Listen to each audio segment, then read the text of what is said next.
भारत के राष्ट्रपति का चुनाव कैसे होता है? सबसे पहले होने वाला उम्मीदवार भारत का नागरिक हो, उम्र 35 वर्ष से ज्यादा हो, लोकसभा सदस्य बनने लायक हो, किसी लाभ के पद पर नहीं हो, करीब 50 सांसद या विधायकों के समर्थन के बाद उसे निर्वाचन आयोग में आवेदन भरना होता है। कौन चुनता है राष्ट्रपति? इस चुनाव में देश के 776 सांसद और सभी राज्यों के 4120 विधायक हिस्सा लेते हैं। कुल वोटर हुए 4896।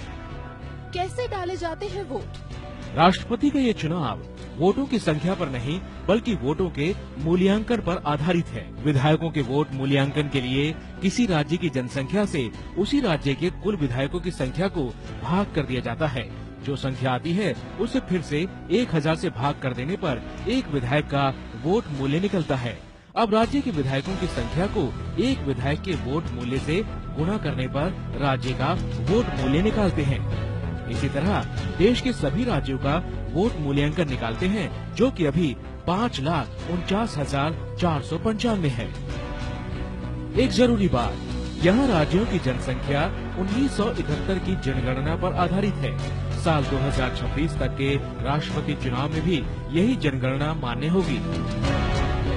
अब करते हैं सांसदों के वोट का मूल्यांकन। कुल सांसद हैं 776।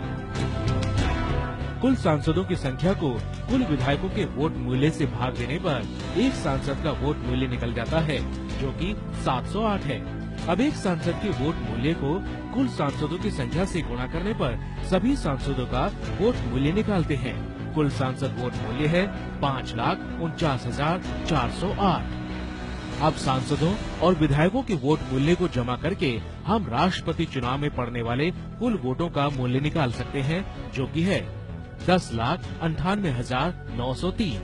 चुनाव जीतने के लिए कम से कम 5,49,442 वोट चाहिए। सांसदों को वोटिंग के लिए हरा और विधायकों को गुलाबी मतपत्र दिया जाता है।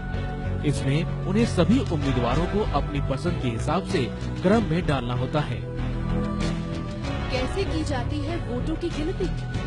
मान लीजिए A, B और C राष्ट्रपति पद के उम्मीदवार हैं, तो वोटर उन्हें पहली, दूसरी और तीसरी पसंद के क्रम से चुनेंगे। इस तरह B को 40% वोटों के साथ पहली पसंद और A को 35% वोटों के साथ दूसरी पसंद, C को 25% के साथ तीसरी पसंद चुना गया। सबसे कम वोट पाने वाले को रेस से बाहर कर दिया जाता है और उसके वोटों को पसंद के क्रम के आधार पर B और C में बांट दिया जाता है। इसके बाद जिसके वोट 51% या उसके पार हो जाएंगे, वो राष्ट्रपति घोषित किया जाएगा। अभी NDA के रामनाथ कोविंद और UPA की मीरा कुमार राष्ट्रपति पद के उम्मीदवार हैं।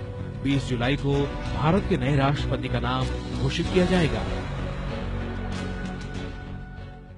ये है ABP न्यूज, आपको रखे आगे।